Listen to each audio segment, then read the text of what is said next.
Having a little bit of technical difficulties here at the station, but no fear, we're here, the only feminist live radio in existence that I know of in this country. And boy, what a week it's been for feminism. Certainly what a weekend it's been for feminism. This is Three Women, and I'm your host, Sherry DeNovo. And we have some amazing women on the show today, women who took part in what was the historic rallying of women around the world, the largest global series of marches ever in our history as a planet.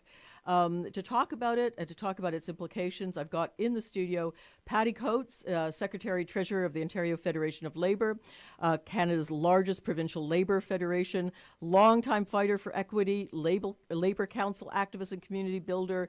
She's an educational assistant, longtime member of the Ontario Secondary School Teachers Federation, and a passionate activist.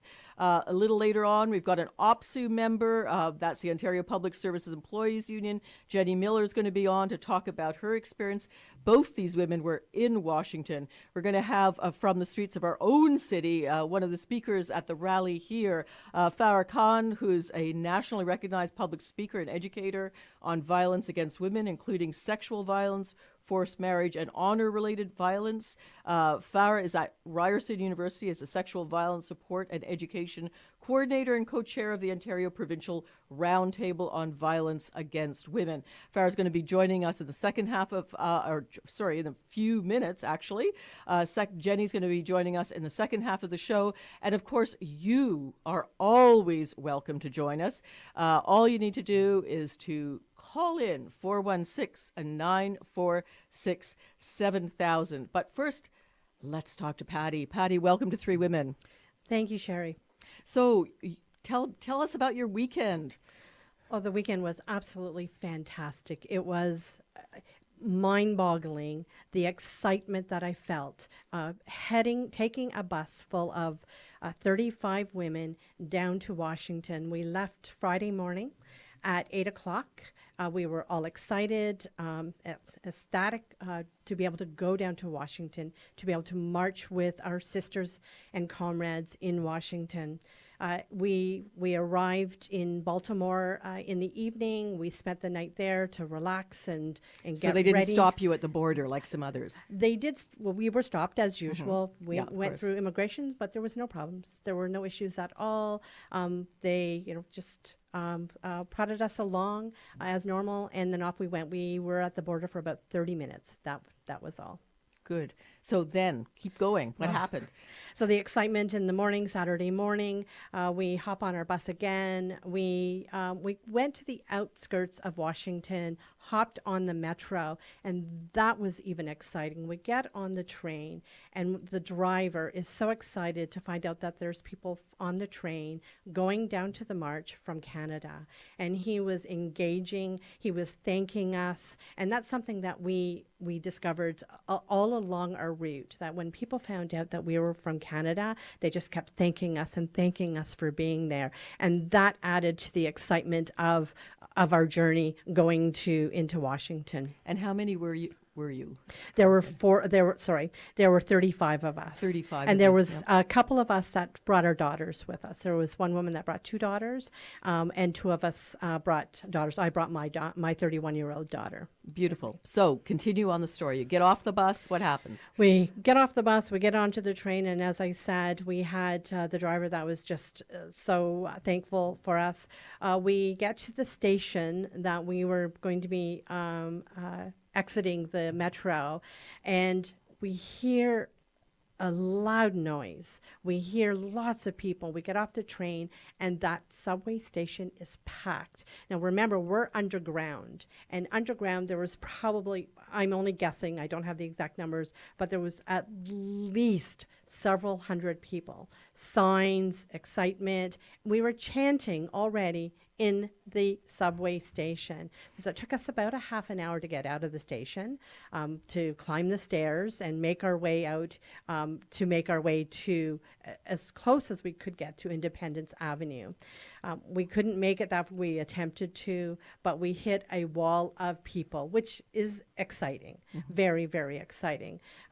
we ended up by dispersing because it's just hard to keep everyone together. So I went with one of my colleagues from OSSTF, her daughter and my daughter, and we made our way to a street just off of Independence, and we were there amongst Americans, people from Alaska, San Francisco. We talked to so many people, and it was just So hundreds amazing. of thousands of people were there with you. Obviously, you were not alone. Could you hear the speakers from where you were? Yes, we could. We were in a spot where we actually had a sliver of part of the screen, so we could see the speakers on the stage, and we could hear them. It was not too bad. If we stepped back a little bit, then we couldn't hear the speakers, but we were in a spot we were able to hear So most of the some speakers. inspiring moments from those speeches. What do you remember? Incredible, inspiring moments. Gloria Steinem, of course, feminist, one of my, inspirational women. Michael Moore. I really liked what Michael Moore said, that you're here now, but take this home with you. Go home, get involved in your community, get involved with organizations that will move forward the issues of women and girls. Get into politics. At that point, they said there was about 400 to 500,000 people there. I don't know if they have the final numbers, but I tell you, They say it was about 500,000. 500,000. I think there was even more than 500,000, because people spilled out to course. side streets and side streets and side streets. It was just amazing. And Madonna, you heard Madonna? Actually, I didn't. Okay. Unfortunately, we had to leave the area because while we were there, we were not able to use Twitter or get anything out, go onto Facebook. And I actually had a scheduled interview live with CTV, and so I had to kind of move out so that I could get cell service, so that I could participate in that interview. So I missed Madonna, unfortunately. Well, you certainly heard some other good speakers over the course of that time. So how long were you out there, Patty? Well, we arrived there approximately, I would say, about 9:15, and we were there until I think we left the subway about 10 after 3. And we were able to, once I did my interview, we were able to work our way around to meet up with the march. And so we marched with everyone for quite a ways. And which direction was the march going? I'm trying to make this Yes, very trying to make visual it. for our So listeners. we hooked up with the march around the monument. Okay. And then it was going past the back of the White House, and we went along there for probably about 45 minutes. And then we had to leave because our bus was leaving at 4, so we had to make our way to the subway. But Did you get any food in all this? we took little snacks. There were food trucks, so they were well prepared that way, but there was a long lineup. So we had, And washrooms. I always think of these practical things. And of course, it's a women's march, so you can't help but be practical. well, washrooms. So that was, they did have porta potties, but unfortunately, those lineups were Oh, I imagine. so long. I imagine. So most of us were probably dehydrated by the end of the day, because during that time we were very sparse on taking sips of water, because we didn't want to have to wait in hour-long lineups to. And the weather in Washington? The weather was fantastic. It was Beautiful. cloudy, but it was approximately about 10, 11 degrees. I had a Canadian T-shirt and a jacket over top of that, and that's all I wore. Any calls from the crowd for how do we get to become Canadians or buy real estate? Apparently, the real estate online was going crazy in terms of inquiries around listings. So, Actually, no, I didn't. Although I did meet up with a couple of people that were actually had dual citizenship, and they were saying, maybe we should move back to Canada. But most said that they want to get involved. Many course. said that this was their very first rally, very first engagement, and being part of that type of event, and that they were going to go back into their communities and get involved in something. so one last, I'm going to bring Farrah into the conversation, but one last question for you: what motivated the 35 of you to make this trek in the first place? I think we all probably about the same, but for me, Trump showed his true colors during his campaign. And I know that I watched in horror as he made misogynistic comments, threatening actions towards immigrants and Mexicans and Muslims, insults to differently abled persons. That just broke my heart when he did that. The fear-mongering of our LGBTQ and two-spirited peoples, Black, Brown, Indigenous.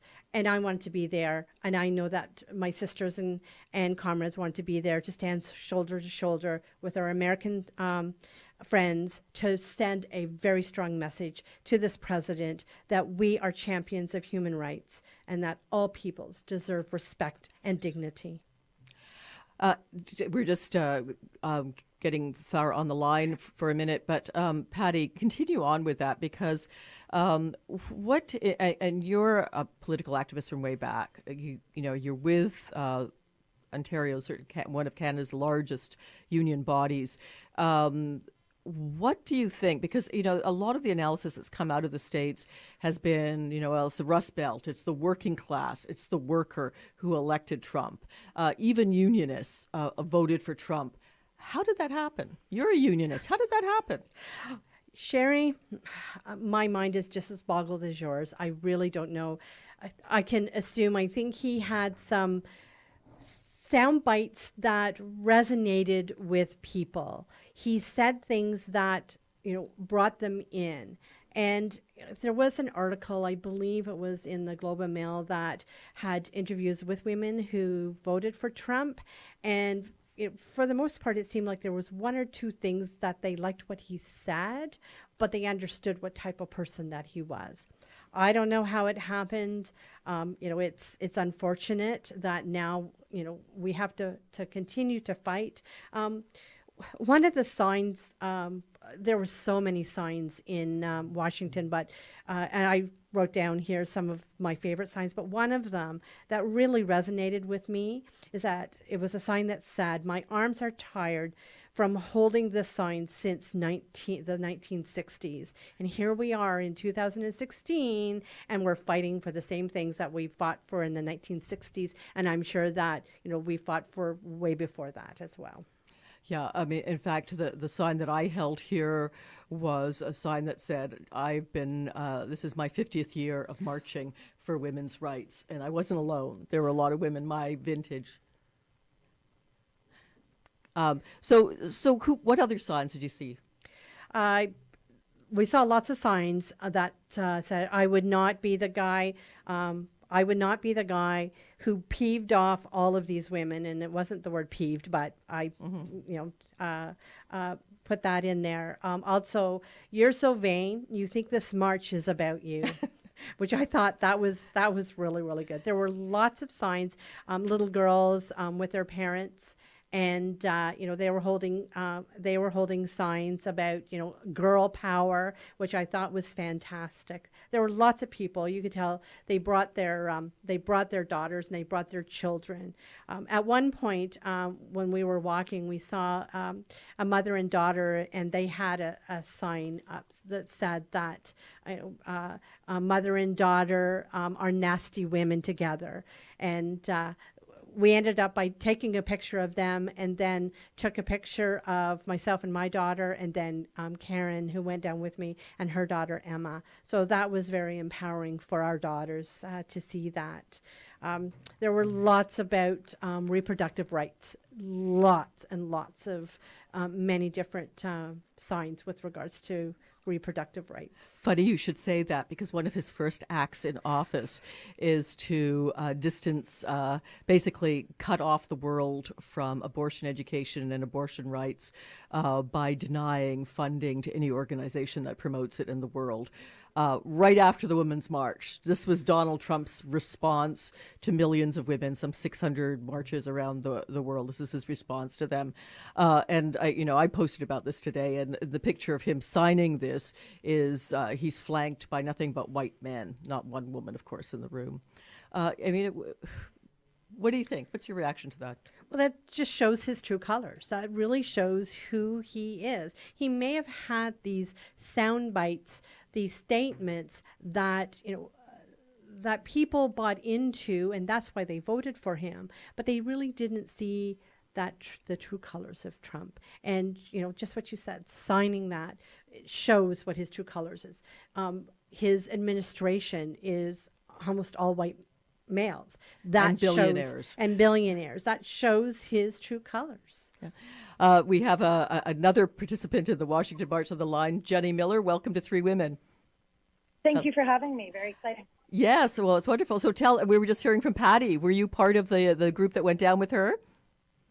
I wasn't. I actually went down with my friend Jessica. We left Thursday afternoon and drove straight through to Washington, and we took the opportunity to get to know some people and have some really fantastic conversations on the way in advance of the march on Saturday. Now, Jennie, it was a really moving experience. Yeah, just so you know, if you've just tuned in, you're listening to Three Women. I'm your host, Sherry DeNovo, MPP Parkdale High Park.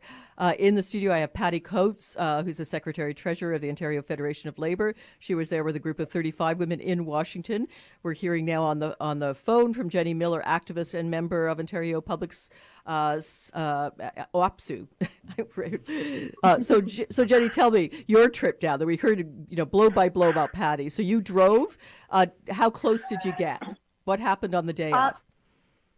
So we left on Thursday evening, and we drove about halfway and stayed overnight in a city called Altoona, Pennsylvania, with the intention of continuing the rest of the way. And we stayed with friends of my friend Jessica's in Fairfax, Virginia, just very close to Washington. What was really interesting about our trip, and this was very moving, I wasn't really expecting this, but all along the way, the first leg of the journey, and then again the rest of the way the next day, every rest stop, every coffee shop, every gas station we stopped at, there were dozens and sometimes hundreds of women in pink hats talking to each other, saying, hey, where are you coming from? I'm from Dayton. I'm from Pittsburgh. I'm from, all sorts of places, and just having these spontaneous conversations about why they were also going. It was a very powerful experience to be on the road with so many women going the same place for the same reason. Were you able to hear the speeches? We weren't, unfortunately. We didn't get very close to the stage.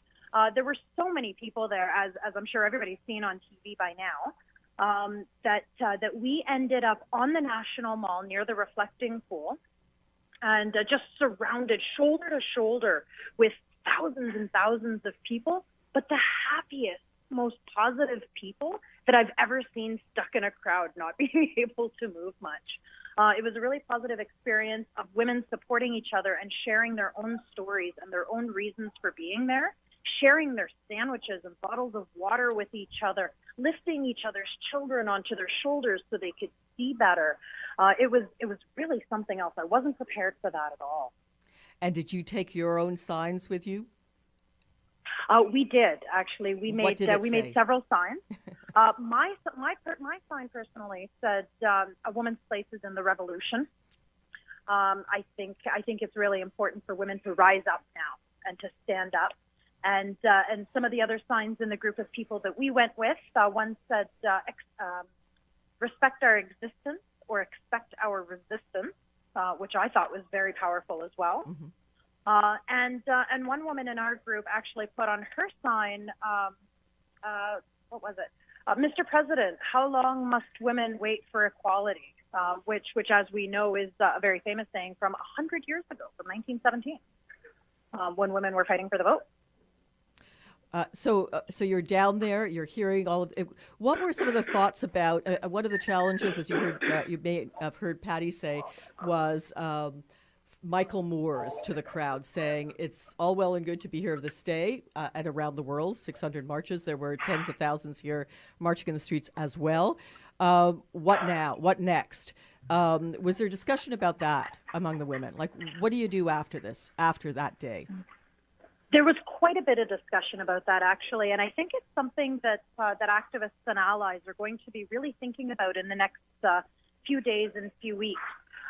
What we really want, and what I personally really want, is for the momentum to not die down, there were lots of union and social justice advocates, people who regularly go out and stand up for human rights in that crowd, but there were tens of thousands of women for whom this was their first time.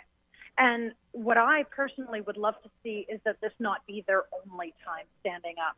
I think as leaders in the social justice movement, we need to create space and create opportunities for continued activism, for continued solidarity.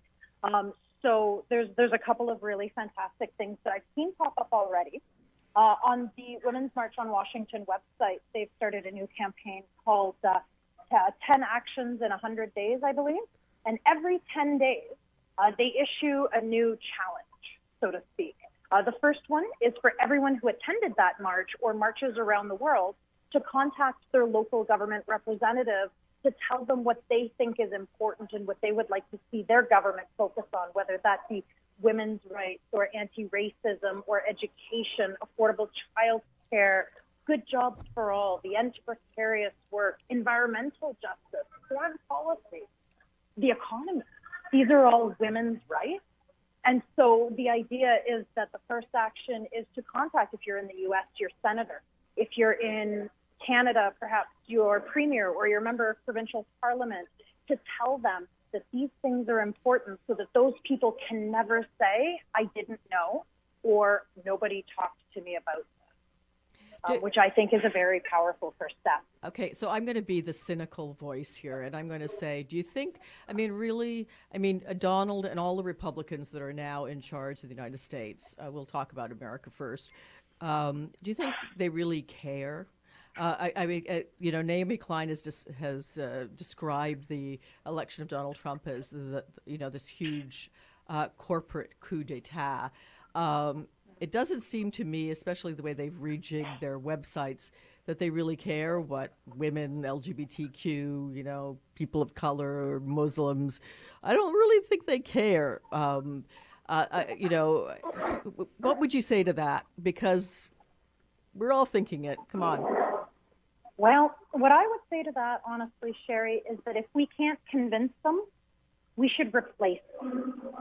We should encourage an entire generation of young women to seek positions of leadership in their communities, in their cities, in their states, provinces, in their countries.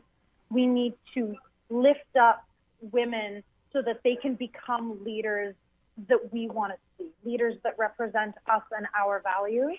And I think we have a real opportunity with this movement to really reach out to an entire young generation of people who can be our next leaders. I think it's really important to continue trying to convince our leaders to pay attention to us and to recognize what's important to us. But if we can't do that, then we just work on mobilizing our communities and our new young leaders so that eventually we can turf the old guys out and install the new sisters who will really champion human and women's rights. Well, thank you, Jennie. That was Jennie Miller, a member of OPSU, who was down there, a different group than Patty Coates, who's in the studio with me today, a union activist. Patty, another sister in the union movement. Really, we see a lot of unionists out at both the demonstration here and in the States. What are you hearing from your brothers and sisters south of the border in terms of Trump's election? What I'm hearing, and these were the conversations I also had with just everyday Americans that were standing near us.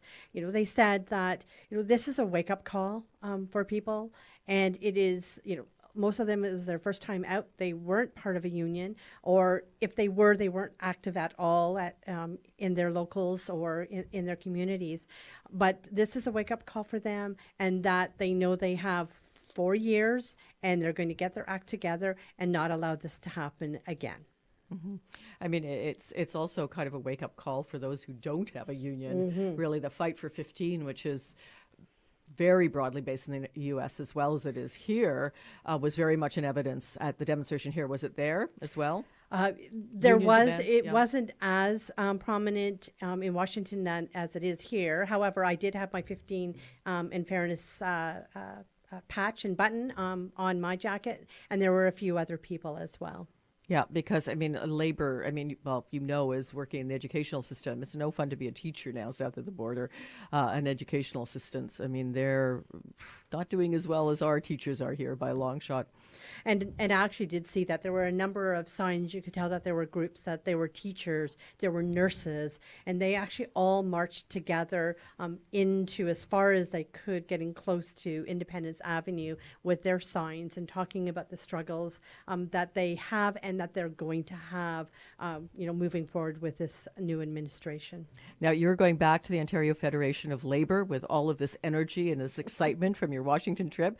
What's going to happen there? What's going to happen at the OFL in reaction to this? Well, next week we have our active women's committee meeting, and we're going to be talking about this. We're going to be talking about what our next steps are, and not to let this momentum fall to the wayside. We have to keep it going. We've got it going here in Toronto, in Ontario, in globally, and we need to step up, and we need to have some exciting actions and step forwards. We also need to bring in our young women as well. That's really, really important because they are our future, and we need to be mentoring them and bringing them along into our journey as we move forward and push the women's rights and women's agenda.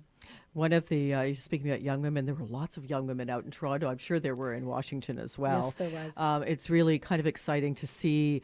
And certainly, that the last time I felt this excitement, I guess, was around the Occupy movement, which had lots of young people too. And we hope, of course, I mean, the Occupy movement had lots of lasting impact. There's no question. But we're hoping for even more impact, I would say, from our women's marches. So certainly young women, but also, elderly women. I saw everybody in Toronto. You must have seen, I saw people I'd never seen at a demonstration before that I just knew from different areas of my life, right? The butcher, the baker, the candlestick maker kind of folk. There was.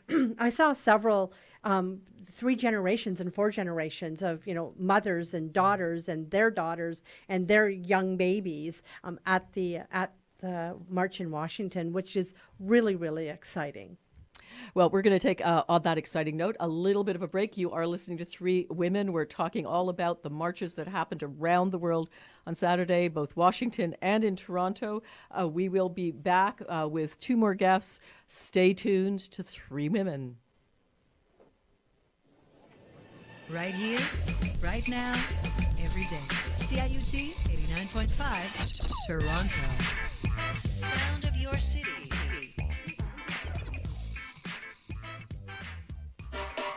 CIUT 89.5 FM, the station that brings you underground hardcore punk on Equalizing Distort, Sunday nights at 10.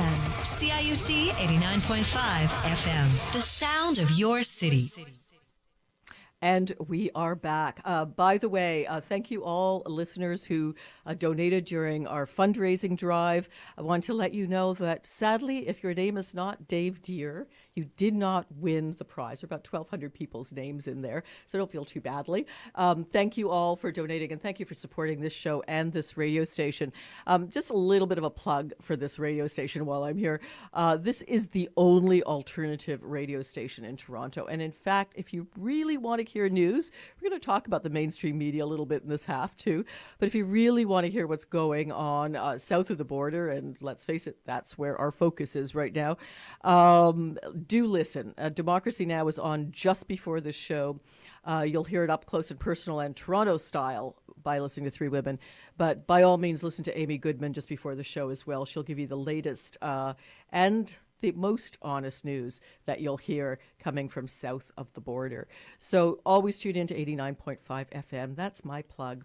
And back we are in the studio with Patty Coates, who is the Secretary-Treasurer of the Ontario Federation of Labor. And we now have on the phone our friend Farrah Khan. Farrah, welcome to 3 Women. Hi there. So listen, we were talking all about the Washington March with Toronto women who went down there, but we had quite the party here too, didn't we? Yeah, we did. I thought it was one of the most beautiful sights to look out and see so many women coming out to support one another. It was amazing, and you gave an impassioned speech. Tell us a little bit about what you spoke about.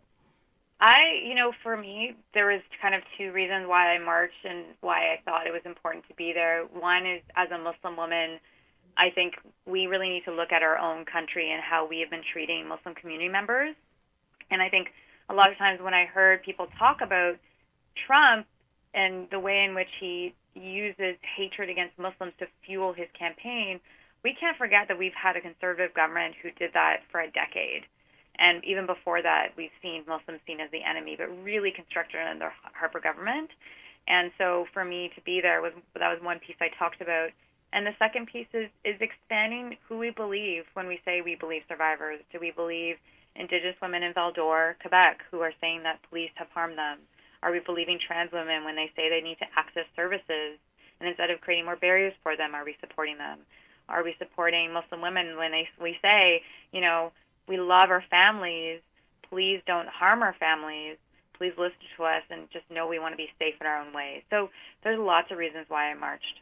You threw out in your speech some pretty frightening statistics about sexual violence. Do you remember some of those? Can you share them with us? Because certainly that's something we should all be aware of.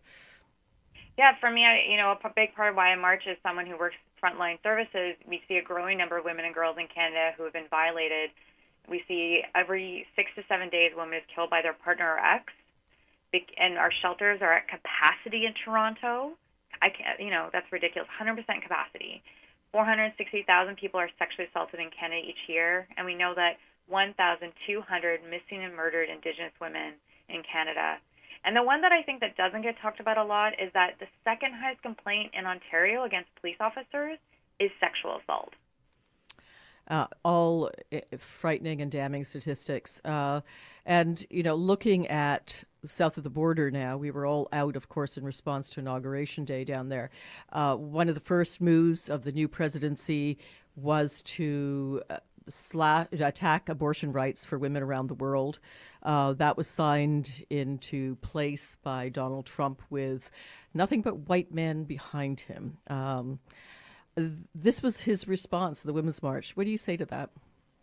Well, it's almost, it doesn't almost. I think there was a great article by Lauren Duncan where she talked about Trump gaslighting, and that was something that I've been saying too when I listen to him and watch his speeches. But this is a person who's very talented, using tactics of abusers, and him himself acting in an abusive way against women across the nation and across the world, because the global gag order will affect women across the world.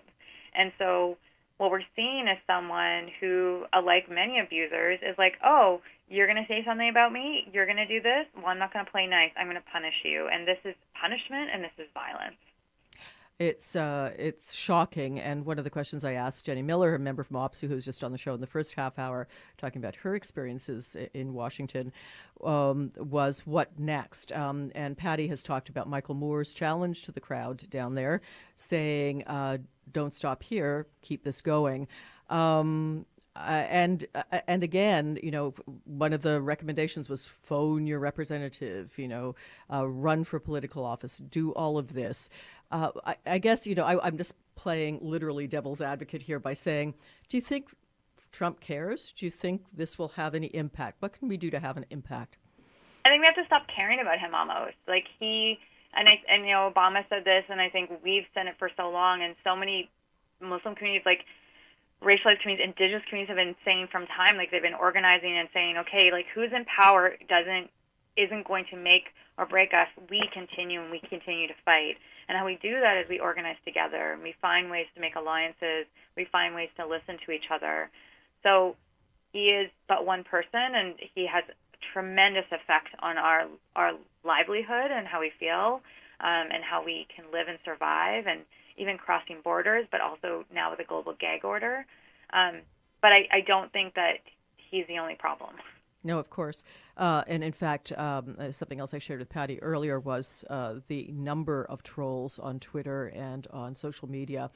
It was clearly organized. That is to say, some of them were probably, kids in their mother's basements, but but clearly an organized and concerted effort from north of the border. I'm assuming most of these were Canadians who were interested in the Women's March in Toronto, who came out in droves. And if there was one similarity apart from abusive language, etc., was Islamophobia in their comments. It was shocking to me how many went first to that place. You're a Muslim woman. Yeah. What do you say to that? I mean, how do you deal with it? Well, one, I've learned to not be shocked. Like, I'm devastated, but I'm not shocked. Like, there's so many times where I'm so tired. Like, I'm just, this amount of Islamophobia we had, in Quebec, when the Chart of Values was going through Quebec, 80% of Muslim women said they did not feel safe to leave their home.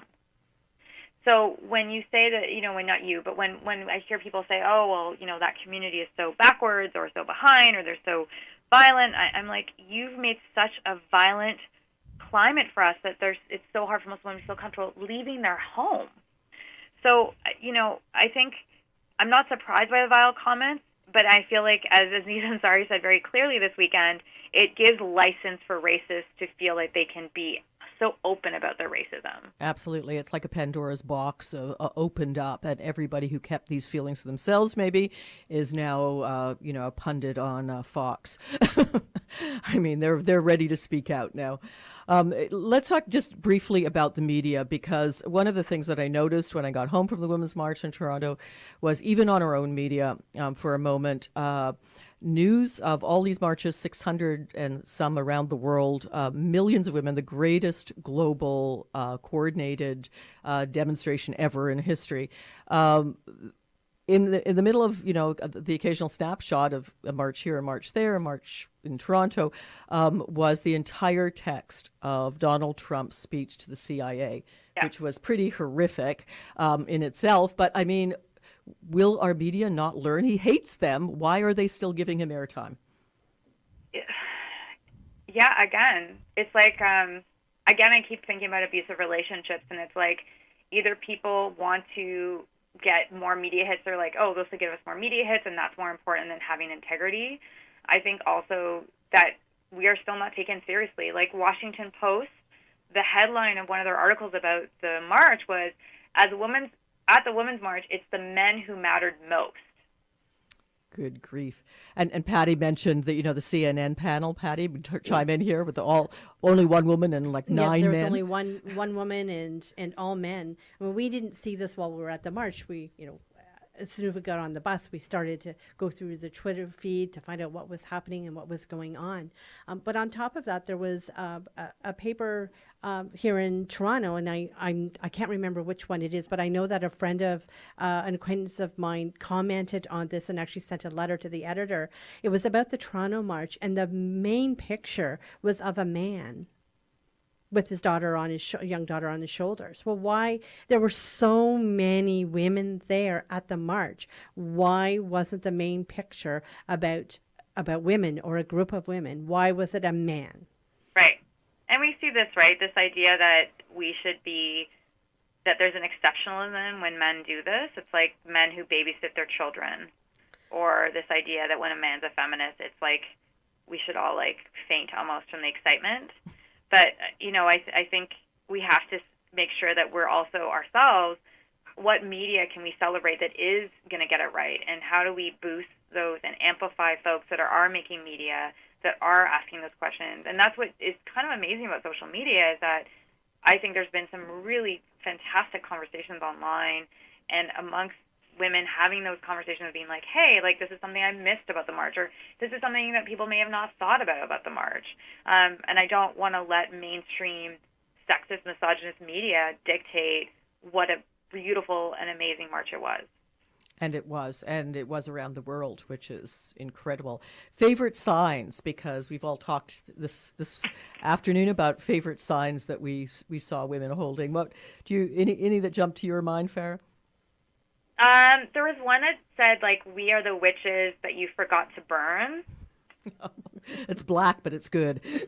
Oh, good. I was like, and also just like about, and I really liked a lot of the ones that said, if you don't fight for all women, you fight for no women. and this idea that we're going to stand by our Black and Asian, Muslim, Latina, trans, fat, and poor women. Like a lot of the signs that said that. I think also seeing children with signs like got me having so many feels about young feminists organizing, and that was really important. I think having the Indigenous women on stage and leading the women's song on stage. I know that's not a sign, but I really appreciated when there was 2 buffaloes. I don't know if you saw in Toronto, there was these giant buffaloes with hearts that mother and daughter made to speak to Indigenous rights. And I was like, thank you for bringing the buffalo here. Like, so there was really beautiful and creative ideas. There was also one with Trump on Miley Cyrus's body and a wrecking ball. And I was just like, it was just funny. And I was like, thank you for bringing some hilarity to this, because right now sometimes you just want to cry or laugh. Like, it's all those feelings. Yeah, oh, absolutely. I mean, the humor keeps us going. Patty, you think any others you thought of? Yeah, there was another sign that it was actually taped to the back of a young woman. She was probably about 22, 23. And I had to stop her and say, I need to take a picture of this sign. And the sign said, feminism without intersectionality is just white supremacy. And I thought that was just so, so right for that march for a young woman to have that and walk with that on her back. And by the way, if you're out there in Radio Land and you just tuned in, you're tuning in to Three Women. I'm your host, Sherry DeNovo. In the studio with me is Patty Coates. She's Secretary-Treasurer of the Ontario Federation of Labor down in Washington for the weekend. Had a great time. You heard Jennie Miller in the first part of the show from OPSU. And now, of course, we have the inimitable Farrah Khan, who spoke at the Toronto rally, and she's co-chair of the Ontario Provincial Roundtable on Violence Against Women. You're also an artist, Farrah. So, yeah, I like to make things. Yes. So the artistic side of you, what is this? Are you going to do something in response to what you experienced on the weekend? Yeah, it was really, I have an embroidery project. I learned embroidery from my grandmother, and I've been studying.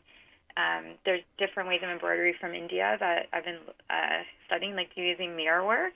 And I've actually been thinking about a lot of the signs were really inspiring, and thinking about just feminists who inspired me. So I've been working on an embroidery project where I've been actually creating different signs that, like, just messages that I want to have in my space, in my office when survivors come in. So you may see some things that were brought up that I may be embroidering. Yeah. So I know it seems little, but I was like, what can I do that feels good for me and is a break from being on my phone?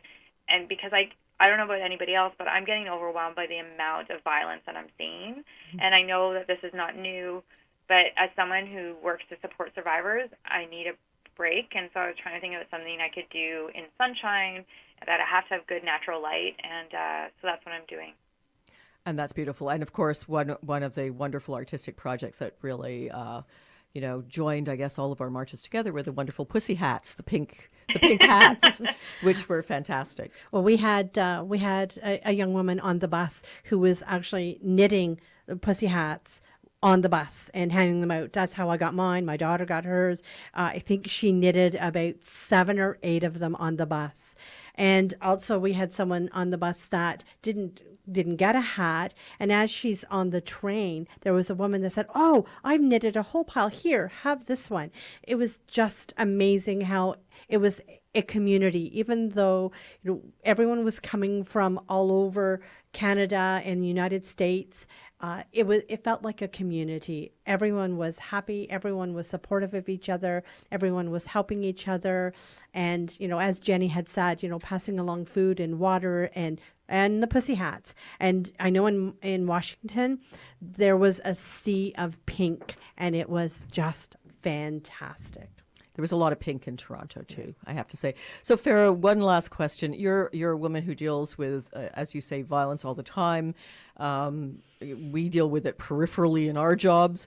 What keeps you going? Because I think that was such a high. It was so wonderful. But we know what tends to happen after something like that. We all kind of get into the downs.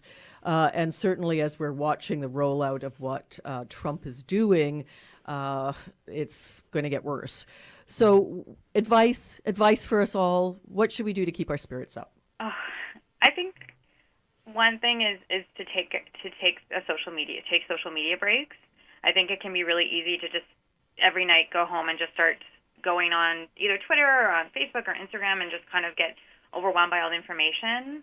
I think we have to come back to the ideas of talking to each other and finding joy in those places. I'm taking a comedy class because I realized, thanks to my wonderful wife, gave me feedback that I needed to do things that are outside of talking about sexual violence every day. And so finding ways to find laughter and joy, I think, in simple things is like remembering to eat and drink water. Other parts are just really actually to recognizing that this is a long haul, not a sprint, and that's something that we can kind of feel too, and that it can feel that, oh, everything's not happening immediately. Well, it may not. And I think what I really appreciate your sign is that you had a sign that said, I've been protesting for 50 years. And I think what was moving for me was being in company at the march, not only with children, but also with women who have created pathways for me to be able to do the work I'm doing. And I think I'm so lucky to have them. Like, both of you are, I think, femtors in that way. And so I think we have to keep talking to our femtors and women who've created feminist pathways that I get to walk now. I want to hear from you, because you've been through this before. This is not something that is, yes, what's happening right now is horrifying, but this has happened before. So how did you fight back? How did you take care of yourself? And didn't use social media, because we need to figure out other ways, because they monitor that. Yeah, absolutely. Well, just if I could add from my 50 years of marching, I do remember my earliest memory of political action was marching with my dad way back in the day during the Cuban Missile Crisis. I was a little child, and they were telling us at school that was the duck and cover days, to hide under our desks. And I remember thinking at that age that I wasn't going to live to grow up. And it was a real possibility. I mean, we were talking about the eve of nuclear war, which maybe we're talking about again, if you want to get really, really dark about it. But here I still am. So if there's a bit of good news, I'm still kicking. Thank you, Farrah Khan. Thanks so much for being on the show, and thank you so much for doing what matters. Thank you to both of you. I really, really appreciate it. Thank you, Farrah. Take care. Bye. Bye. We have another wonderful woman. Another wonderful woman activist on the line too. Deb Parent, welcome to Three Women. Thank you so much, Sherry. It's my pleasure. We've got Patty Coates in the studio here. Patty's the Secretary-Treasurer of the Ontario Federation of Labour. We had Jennie Miller from OPSEU on earlier, Farrah Khan, a good friend from a long time for me on the phone, and now one of the organizers of the Toronto March. Now, Patty, just to let you know, Deb, Patty and Jennie were in Washington. Of course, you were busy here. Tell us about what it was like to organize that amazing march in Toronto.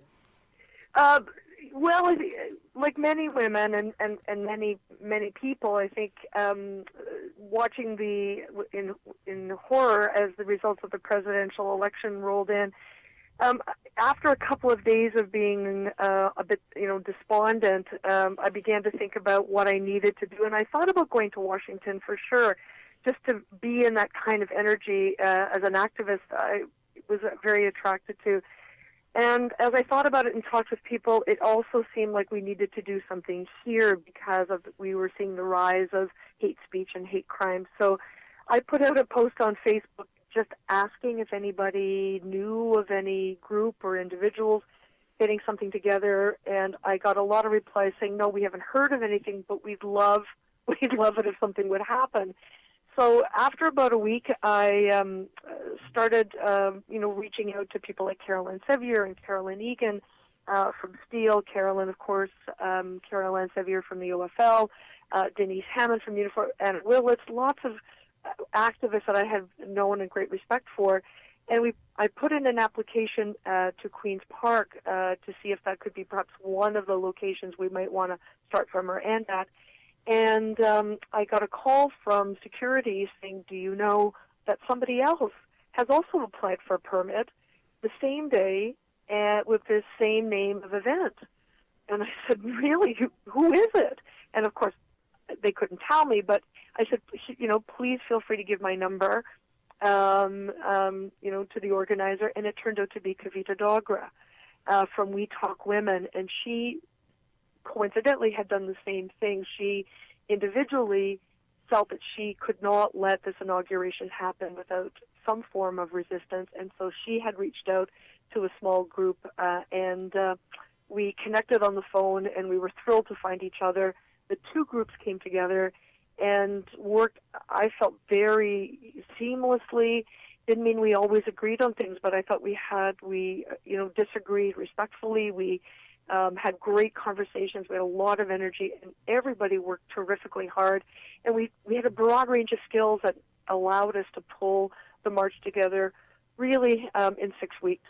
It's amazing. It was truly quite miraculous. And I was saying that, and Kavita was on the show actually talking about the organizing a few weeks back, but that this was one of some 600 around the world, literally the largest global coordinated demonstration ever. So my question to you, Deb, of course, is Patty was talking about Michael Moore's challenge. It's not his alone, as to what happens next. We've made history. What next? How do we keep the momentum going? We just saw Trump signing into law an anti-freedom of choice bill that's going to affect millions of women around the world. That was his response to the Women's March. What's ours going to be? I think it's going to be very cheery. At least that's my hope. And I'm trying to I think I and we as the group are meeting to have dinner and debrief and to talk about what next steps for either us as a group, us individually. And I'm trying very hard not to, because I think my imagination is quite small in this moment, because the ways in which we have historically organized as women, as lesbians, as union activists, as environmentalists. I think what this march showed me, and I think what this march is demonstrating to all of us, is this is probably the largest, broad-based, diverse group I have seen march in Toronto in over 40 years of activism. And so I think there is a new wave, and I think there is something happening here that we can't quite, and maybe we shouldn't even kind of try to define it yet, because so many people marched who had never marched before. A lot of people brought their kids, which was beautiful. And the feeling on the march, the vibe on the march, was justifiably critical and perhaps even angry in moments, as we pointed to a number of, things that Trump had said, a number of bigoted remarks that he had made against a wide swath of people. But the march was also loving, and it was upbeat, and there was a sense of community, and there was a sense of empowerment, and there was a sense of unity and diversity. And so my hope is we can keep the pot boiling, and we're already looking at, we put out at City Hall in our closing, February is Black History Month, right? There are lots of ways, lots of events and lots of ways you can get involved. February 14th is the March for Murdered and Missing Women. March 11th is IWD. We're about to list a whole bunch of other marches and events that are focused on other issues important to us as women. And I believe that if we can keep the pot simmering and get people involved in all the ways that they can get involved, there will be another big call out, either because we, as groups around the world, women's groups around the world, will get together, and there will be something that we will generate, or I suspect that Trump or Canadian politicians will do something that will demand a broad response. And so either from within or without, there will be another opportunity, probably in the not-too-distant future. Well, it certainly bodes well for International Women's Day. Let's put it that way. I mean, it bodes really absolutely. well. I gather in the States, Jenny was telling us that they're asking for something every 10 days. They're putting a list out, and one of them is to, contact your political representatives, get running yourself. In the States, put yourself forward in some way, shape, and form into the political process, which is really quite critical. We have a slightly different, and I'll ask Patty, of course, you to chime in. We only got a few minutes left. Slightly different situation here with our federal government, but still, I was thinking about, this is a prime minister who calls himself a feminist, but sells arms to Saudi Arabia, with one of the countries with one of the worst track records where, feminism comes into play. What about right here at home? What should we be doing with our own federal and provincial governments?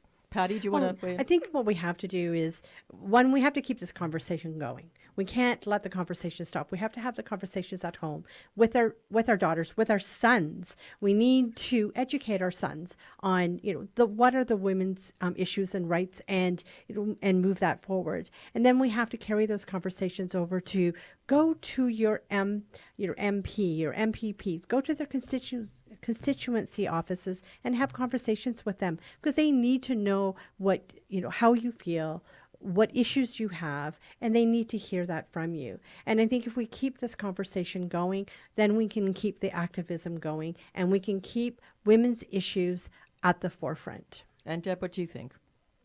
I would echo exactly what Patty said, and maybe just even bring it into a local context. We asked people at the end of the march to take out their phones and to tweet Mayor Tory, and that the demand that the budget reflect the needs of women and children, because we've seen such brutal cuts that will continue to impact the most vulnerable in our society.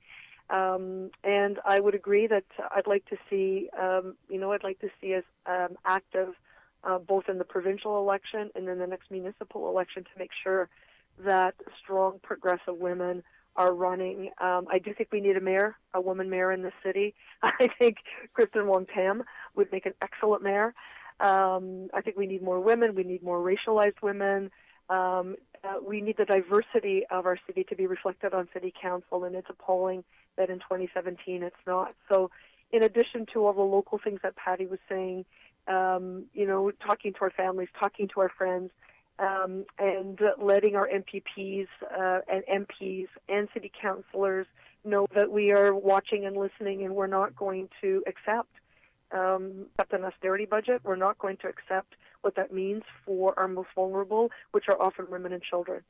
And it's interesting, I carried a sign. It was my 50th year of marching and women's marches, and sadly, maybe gladly, the issues are exactly the same as they were 50 years ago. Control over our own bodies, freedom of choice. We're fighting that fight still, clearly. Free and universal childcare was a demand back then. We still are far from that. Equal pay for equal rights, equal pay for equal work, still far from that. And of course, that's all under the umbrella of equal rights. So here's to equal rights. I want to thank you, all of you, Patty Coates, OFL, Deb Parent, her own person, but one of the amazing organizers and speakers at this incredible march that we had here on Saturday, Jennie Miller, OPSU, and down in Washington as well, and Farrah Khan, good friend, and certainly foremost in the area of sexual violence against women, which, by the way, folks, isn't getting any better either. So we've got lots of work to do, women, men, and kids. We're going to do it here on Three Women. Speak to you all next time. And thanks, Sherry. Thank you. And thanks, Aaron, our tech behind the glass. Till next time on Three Women, please write, please tweet at CHERIDIN.